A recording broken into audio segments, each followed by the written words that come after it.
The sun was beating down on the concrete driveway where a group of teenage boys had been playing basketball for the past hour. The scorching summer heat didn't stop them from enjoying their Saturday game, especially not Jacob Reynolds. At 17, he was the tallest of the bunch, with curly brown hair that was now plastered to his forehead with sweat. 3 points, shouted his friend Tom as Jacob made a perfect shot from the edge of the makeshift court. They had been playing at Tom's house in Oak Ridge Estates, one of those fancy neighborhoods with matching mailboxes and perfect lawns. The kind of place where people worried more about property values than getting to know their neighbors. Jacob bent over, hands on his knees, trying to catch his breath after that last sprint across the driveway. But something wasn't right. His chest felt tight, like someone was sitting on it. He'd felt this before, the familiar panic of not being able to pull in enough air. "You okay, man?" asked Tom, bouncing the ball absently. Jacob couldn't answer. He just shook his head and reached for his pocket. His inhaler. Where was his inhaler? His eyes widened with fear as he realized he'd left it in his mom's car.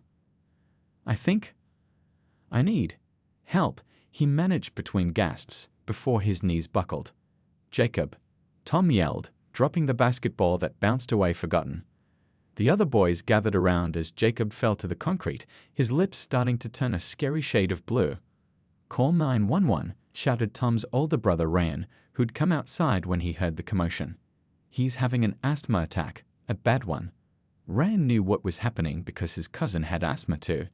He told everyone to give Jacob space while Tom's mom Diane rushed out with her phone already pressed to her ear. "Yes, please hurry," she was saying, her voice shaking but determined. "Teenage boy, severe asthma attack, no inhaler. He's conscious but struggling to breathe." What nobody said out loud was who Jacob's father was. Governor William Reynolds was a big deal in their state, always on TV talking about new laws or visiting schools. But right now, Jacob wasn't the governor's son. He was just a scared kid who couldn't breathe. 6 minutes later, though it felt like hours to the people watching Jacob struggle for each breath, the wail of sirens cut through the neighborhood quiet. The red and white ambulance turned sharply into the cul-de-sac, tires screeching slightly on the perfect black asphalt. The paramedics didn't waste a second. They parked half across the neighbor's driveway to get as close as possible to Jacob. 2 EMTs jumped out, carrying bags of equipment. A woman with a dark ponytail and a tall guy with glasses, both moving with the speed and confidence that comes from dealing with emergencies every day. "How long has he been like this?" asked the female paramedic as she knelt beside Jacob. "About 7 minutes," answered Ryan, looking at his watch. They worked quickly, placing an oxygen mask over Jacob's face while checking his vitals. The male paramedic started an IV line while his partner listened to Jacob's lungs with a stethoscope. "Oxygen at 82%, she called out. "Let's get him in the bus." They lifted Jacob onto a stretcher and rolled him swiftly toward the waiting ambulance. Inside the vehicle, the paramedics worked with focused intensity. The woman administered medication through the IV while her partner adjusted the oxygen flow. "Hang in there, buddy," the male paramedic said to Jacob, whose frightened eyes darted around the ambulance interior. "The meds will kick in soon. Try to take slow breaths if you can." Nobody in that ambulance knew that they were about to become part of a neighborhood drama that would spread across the entire state, all because they had parked across someone's driveway to save a young man's life. Just 3 houses down from all the commotion, a sleek white Lexus SUV turned into the neighborhood. Behind the wheel sat Marjorie Winters, freshly coiffed and irritated. Her weekly hair appointment at Salon Elegance had run late, and the stylist hadn't gotten her highlights quite right. Not that anyone else would notice, but Marjorie always noticed these things. At 58, Marjorie wore her position as president of the Oak Ridge Estates Homeowners Association like a crown. She'd lived in the neighborhood for 15 years and had spent the last 7 making sure everyone else lived there exactly the way she thought they should. As she rounded the corner into her street, she immediately spotted the ambulance. It was parked at an angle, partially blocking the neighbor's driveway and, more offensive to Marjorie, obstructing her perfect view of the community garden she'd personally designed 3 years ago. "You have got to be kidding me," she muttered, adjusting her designer sunglasses. She hadn't even registered that it was an emergency vehicle. All she saw was a rule being broken. Marjorie pulled her SUV into her immaculate driveway and shut off the engine. She sat for a moment, tapping her manicured fingernails against the steering wheel. The neighborhood covenant clearly stated that no vehicle could block driveways or impede views of community features. She'd written that rule herself. She grabbed her leather handbag, stepped out of her car, and smoothed her linen pants that had barely wrinkled during the drive. The click-clack of her heels on the pavement announced her approach as she marched toward the gathering of people. "Excuse me," she called out before she'd even reached the group. "Excuse me, who authorized this parking situation?" A few heads turned, but most people were focused on what was happening with the ambulance. This only irritated Marjorie more. She was used to being the center of attention at neighborhood gatherings. "Hello." Her voice rose higher as she quickened her pace. "I'm speaking to whoever is in charge here." When she finally reached the scene, she could see paramedics working inside the open ambulance doors. A stretcher with someone on it, she didn't bother to look closely enough to see who, was just being loaded in. Diane, Tom's mother, stepped toward Marjorie with a worried expression. "Marjorie, there's been an emergency." Jacob Reynolds collapsed. "I don't care what's happening." Marjorie cut her off, waving a dismissive hand. "This vehicle is blocking Mrs. Peterson's driveway, and it's completely obstructing the view of our award-winning garden beds." "But Marjorie, the boy can't breathe." Diane tried again. "Rules exist for a reason," Marjorie said, pulling out her phone and opening the camera app. "I'm documenting this violation. This is exactly the kind of thing that brings down property values." A small crowd of neighbors had gathered on the sidelines, watching the dual drama unfold. Inside the ambulance, paramedics fighting to help Jacob breathe, and outside, Marjorie fighting to enforce her precious rules. "This is against HOA regulations," she declared loudly, photographing the ambulance from multiple angles. Section 5, Paragraph 3 clearly states that no vehicle may obstruct community sightlines, regardless of circumstance. Ryan, who had been helping direct the paramedics, finally turned to face her. "Are you serious right now? They're trying to save someone's life." "Life or not, there are procedures," Marjorie replied, typing furiously on her phone, likely drafting a violation notice. "They could have parked along the curb like civilized people. This neighborhood has standards." What Marjorie didn't know, what she hadn't bothered to find out, was exactly who was inside that ambulance. She hadn't recognized Jacob's name when Diane mentioned it. She didn't know his father was Governor Reynolds. All she cared about was that someone had broken her rules, and she was going to make them pay for it. The paramedics, focused entirely on their patient, hadn't even noticed the brewing storm outside. But they were about to find themselves facing down the most feared woman in Oak Ridge Estates, and she wasn't about to back down just because they were saving a life. The paramedics had finally stabilized Jacob enough to move. His oxygen levels were still dangerously low, but at least they had him on breathing support and medication. The female paramedic, whose name tag read Lisa, closed one of the ambulance doors while her partner finished securing the stretcher. "We need to get him to County General right now," Lisa called out to her partner. "His sats are still dropping." That's when Marjorie made her move. With the confidence of someone who believed rules were more important than reason, she stepped directly into the path between the ambulance and the street. She planted her feet firmly, as if preparing for a showdown. "You're not going anywhere until we address this parking violation," she announced, holding up her phone like it was some kind of official badge. "I've already documented everything for the HOA files." The male paramedic, who had just finished checking Jacob's IV, looked up in disbelief. He stepped out of the ambulance, his face a mixture of confusion and growing anger. "Ma'am, we have a critical patient. You need to move right now," he said, his voice steady but urgent. Marjorie crossed her arms. "I'm going to call the police about this illegal parking situation." "Do you have any idea what the rules are in this neighborhood?" By now, a small crowd had gathered. Tom's dad, Bill, stepped forward. "Marjorie, for God's sake, they need to get that boy to the hospital." "Rules don't stop for emergencies," Marjorie replied without taking her eyes off the paramedic.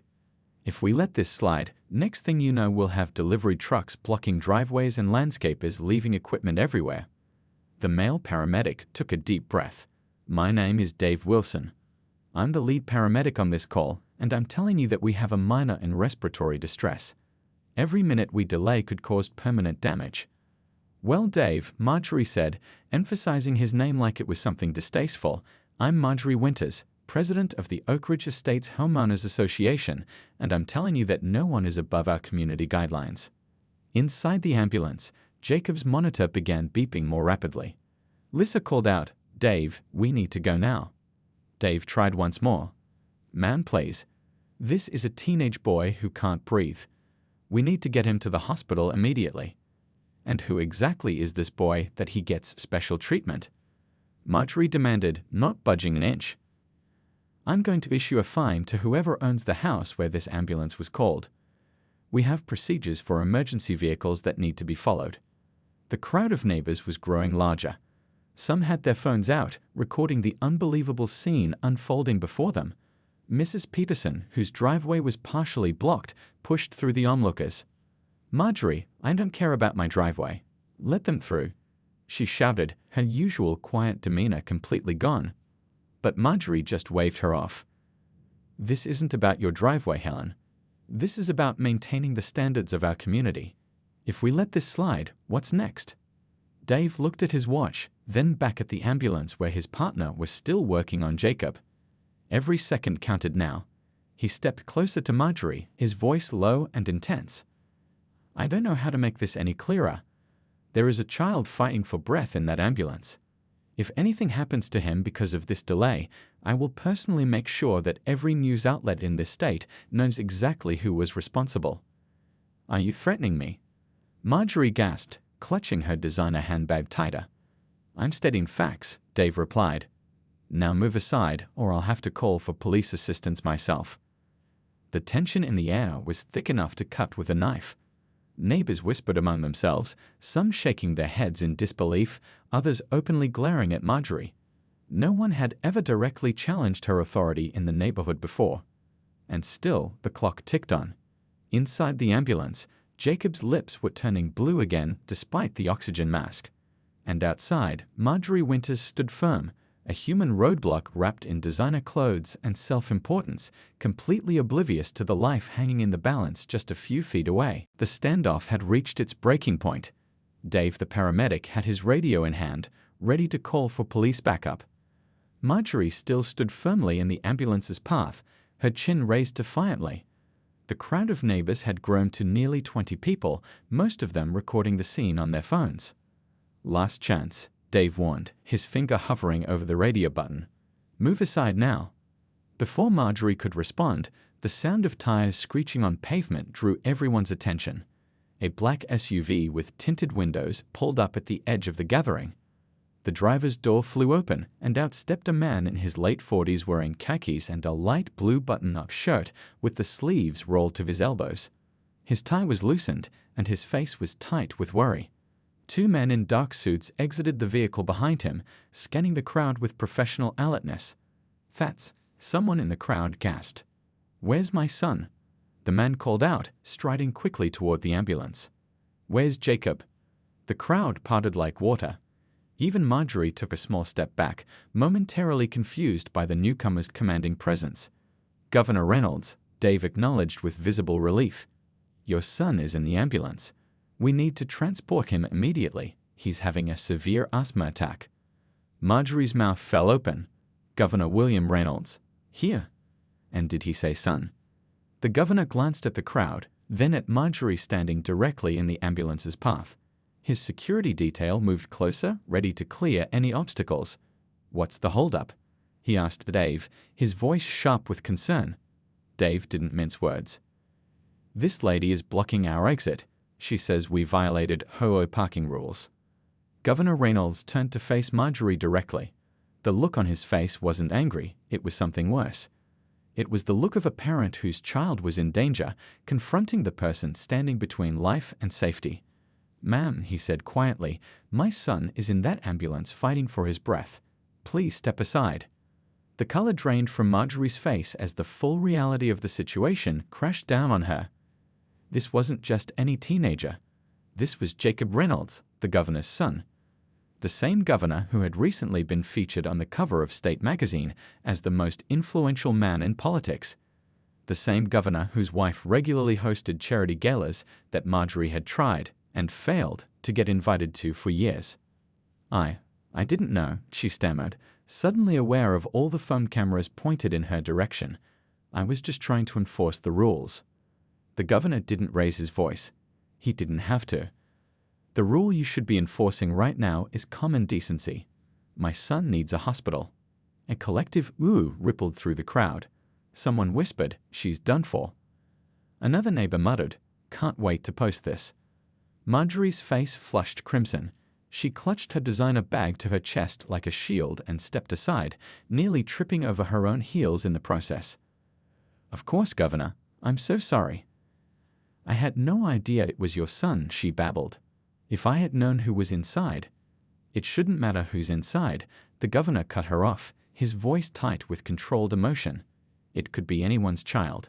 It could be your neighbor's child. Would they deserve less care? The ambulance doors closed with a decisive thud.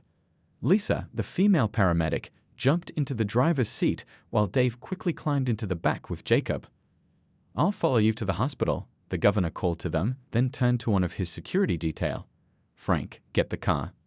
As the ambulance finally pulled away, sirens blaring, the neighbors began to disperse, many still recording Marjorie's face of utter humiliation. Mrs. Peterson, whose driveway had been partially blocked, walked up to Marjorie and spoke just loud enough for those nearby to hear. I've lived next to you for 8 years, Marjorie, and today is the first time I'm seeing the real you. Standing alone on the pavement, Marjorie watched as the governor's SUV followed the ambulance out of the neighborhood. The videos capturing her shame were already being uploaded to social media. By morning, everyone in the state would know about the HOA president who had tried to stop an ambulance carrying the governor's son. And there wasn't a single HOA rule that could protect her from what was coming. By 7 o'clock that evening, Marjorie Winters sat alone in her pristine living room, staring at her phone in horror. The video of her confrontation with the paramedics and Governor Reynolds had already been viewed over 50,000 times. Her name was trending on local social media, always accompanied by the hashtag HOA Karen. She scrolled through comment after comment, each one worse than the last. Who blocks an ambulance? Imagine caring more about rules than a kid who can't breathe. Her face when she realized it was the governor's son, though. Marjorie put her phone down and reached for her glass of white wine with a shaking hand. This wasn't supposed to happen. For 7 years, she had ruled Oak Ridge Estates with an iron fist disguised in a velvet glove. People respected her. People feared her. And now? Now she was the laughingstock of the entire state. Her phone rang. It was Betty from the HOA board. I'm not talking about it, Marjorie said immediately upon answering. You don't have a choice, Betty replied, her normally friendly voice cold. The board is calling an emergency meeting tomorrow night. We're giving you a chance to explain yourself before we vote. Vote on what? Your position as president, Marjorie. What did you think? The call ended with Marjorie staring at the ceiling, wondering how her perfect life had crumbled so quickly. Meanwhile, at County General Hospital, Jacob Reynolds was improving. The medication had opened his airways, and his oxygen levels were almost back to normal. His father sat beside his bed, tie completely removed now, shirt wrinkled from the stress of the day. Dad, am I famous now? Jacob asked with a weak grin, holding up his own phone where friends were sending him the viral videos. Governor Reynolds shook his head. Not the way I'd have chosen, he said, but if it reminds people to take asthma seriously, maybe some good will come of it. A knock at the door interrupted them. Dave and Lisa, the paramedics who had treated Jacob, stood in the doorway. Just wanted to check on our patient, Dave said with a smile. Looks like you're doing better. Thanks to you guys, Jacob replied. Dad told me what happened with that lady. That was crazy. Lisa shrugged. All in a day's work. Though usually it's drunk drivers or confused elderly folks blocking our way, not angry HOA presidents. Governor Reynolds stood and shook hands with both paramedics. I can't thank you enough for your professionalism today, both with my son and with that difficult situation. Just doing our job, sir, Dave replied. Though I admit I didn't expect my face to be all over the evening news. The local 10 o'clock news led with the story. HOA president blocks ambulance carrying governor's son. The anchors tried to maintain their professional demeanor, but their disapproval was clear as they played clips from the viral videos. Governor Reynolds released a statement thanking the paramedics for their quick action and professionalism under pressure, the female anchor reported. He specifically mentioned their handling of what he called an unfortunate delay caused by a community member. "That's putting it mildly, Kathy," her co-anchor replied. The governor's office has not named the woman in the video, but she has been identified on social media as Marjorie Winters, president of the Oak Ridge Estates Homeowners Association. By midnight, the story had reached national news websites. MBUNC below KKT by HOAKREN, while GOVERNOS SON Storage to breathe read one headline. Rules gone wrong. When HOAs go too far read another. Back in Oak Ridge Estates, neighbors were talking, not just about Marjorie's public meltdown, but about years of pent-up frustrations with her reign of rule enforcement terror. "Remember when she fined me for having the wrong shade of beige on my mailbox?" One resident wrote in the neighborhood Facebook group. "She measured my grass with a ruler and fined me for being half an inch too high." Another commented, "She made my 10-year-old cry when she yelled at him for riding his bike on the sidewalk." A third chimed in. Years of bottled-up complaints came pouring out as people finally felt free to speak. The dam had broken, and Marjorie Winters was about to drown in the flood of her own making. 3 days after what everyone in Oak Ridge Estates now called the ambulance incident, Marjorie Winters couldn't even check her mail without feeling the stares of her neighbors. She tried wearing large sunglasses and a hat, but everyone still recognized her. How could they not? Her face had been plastered across every local news channel and social media platform in the state. The emergency HOA board meeting was scheduled for 7 p.m. at the community center. By 6:30, the parking lot was already full. People who had skipped every HOA meeting for the past 5 years were showing up tonight. Some brought lawn chairs. Others brought snacks. It felt more like a neighborhood block party than a meeting. Inside, Betty and the other board members set up extra chairs as people continued to stream in. The small room that usually held 20 people comfortably was now packed with over 60 residents, all buzzing with excitement. "Never seen half these folks at a meeting before," whispered Paul, the board treasurer, as he helped arrange the last of the chairs. "They smell blood in the water," Betty replied. And honestly, can you blame them? At exactly 7 p.m., Marjorie entered through the side door, hoping to avoid the crowd. She wore a conservative navy pantsuit and had her hair pulled back in a tight bun. Her usual confident stride was gone, replaced by the cautious steps of someone walking through a minefield. The room fell silent as she made her way to the front table. Then, from somewhere in the back, a single person started slow clapping. Others joined in, the sarcastic applause spreading until the whole room echoed with it. Betty called the meeting to order, tapping her gavel loudly to silence the crowd. "As you all know, we've called this emergency meeting to discuss recent events involving our HOA president," Betty began, her voice steady. "But before we hear from Ms. Winters, I'd like to open the floor to community comments." Hands shot up across the room like rockets. Betty pointed to an older man in the front row. "I've lived here for 12 years, he said, standing up shakily with the help of his cane. "In that time, I've received 15 violation notices for everything from my Christmas lights being up 3 days too long to the color of my garden hose. 15. My wife was battling cancer for 5 of those years, but did we get any grace period? No. Rules are rules, we were told." Murmurs of agreement rippled through the crowd. Another resident stood up, a young woman holding a toddler. "Last summer, my son was recovering from surgery. The doctor said swimming would help his recovery, so we bought a small inflatable pool for our backyard. Ms. Winters personally came to our house and made us take it down because it violated the no visible recreational equipment rule. My son cried for days." Story after story poured out, each one worse than the last. The man who received a fine because his trash can was visible from the street while he was in the hospital. The woman who was threatened with legal action over the shade of white she painted her fence. The elderly couple who couldn't afford the $500 fine for having a bird feeder that wasn't on the approved list. With each testimony, Marjorie seemed to shrink smaller in her chair. These weren't just angry neighbors. These were people she had hurt, people whose lives she had made harder for the sake of property values and perfect aesthetics. The community center doors opened, and a hush fell over the crowd as Tom's family walked in, the family whose house had been the site of the ambulance call. With them was Jacob Reynolds, looking pale but much better than he had 3 days ago. His father, the governor, was not with him, but his presence wasn't needed. The room erupted in applause for the teenager who had unwittingly become the catalyst for change in their community. "I just wanted to say," Jacob said when the clapping died down, "that I'm feeling better now, and I wanted to thank everyone who helped that day, especially my friend Tom's family and the paramedics." He didn't mention Marjorie, didn't even look in her direction, but his pointed omission spoke volumes. Betty tapped her gavel again. "We've prepared a petition calling for the resignation of Marjorie Winters as HOA president.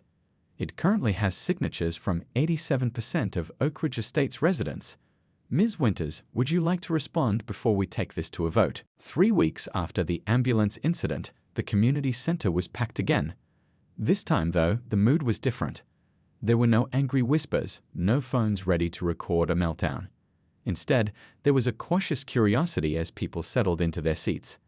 At the front of the room stood Marjorie Winters. Gone was the designer pantsuit and perfect hair.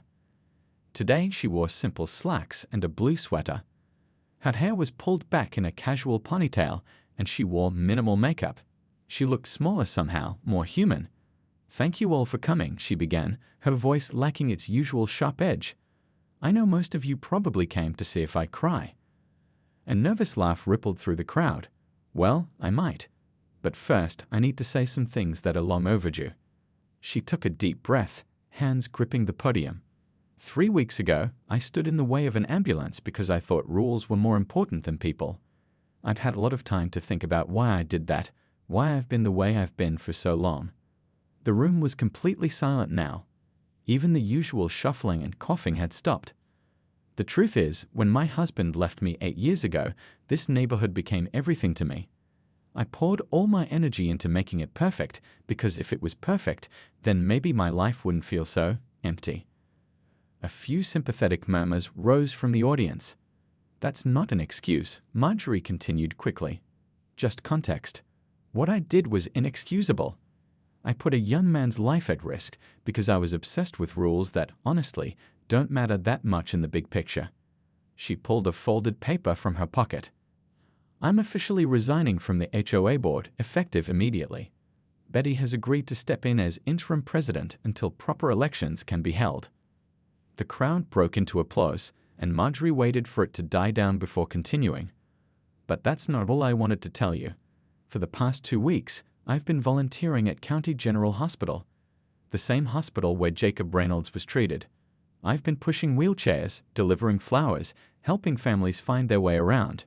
It's opened my eyes." She looked up, meeting the gaze of various community members. "I've seen what real problems look like. And let me tell you, the color of someone's mailbox isn't one of them." More laughter, warmer this time. Some of the tension in the room began to ease. "I can't undo the stress I've caused in this community. I can't take back the fines or the nasty notes or the times I made people feel unwelcome in their own homes. But I can promise to do better, to be better." As if on cue, the back doors opened, and Governor Reynolds walked in, accompanied by his son Jacob. The room immediately broke into whispers as people realized who had joined them. The governor made his way to the front of the room and shook Marjorie's hand. "Mrs. Winters invited us here tonight," he explained to the surprised crowd. "And after hearing what she had to say, I wanted to come in person." He turned to face the community. "My son is doing fine now, thanks to the quick action of his friends and the paramedics. But this situation could have ended very differently. What I've learned, though, is that mistakes, even big ones, can be opportunities for growth." Jacob stepped forward, a shy smile on his face. "Mrs. Winters came to visit me in the hospital," he said. "At first, I didn't want to talk to her. But she brought me a book about asthma management and some really good cookies." The audience chuckled. "And she apologized." Like really apologized, not just one of those fake "sorry you were offended" things. The governor nodded proudly at his son before addressing the crowd again. "We all make mistakes. The measure of a person isn't in never falling, but in how they get back up. Mrs. Winters is getting back up.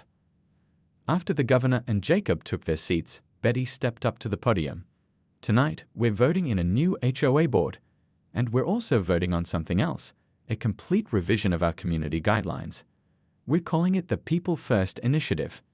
As the meeting continued, Marjorie took a seat in the back row, just another resident now. Tom's mom came and sat beside her, offering a small smile. "This isn't the end, you know," she said quietly. "It's just a new beginning." And for the first time in years, Marjorie felt the weight lift from her shoulders. No longer the feared HOA president, she was simply a neighbor who had made a mistake and was trying to make amends. It wasn't perfect, but it was real. And real was better than perfect any day.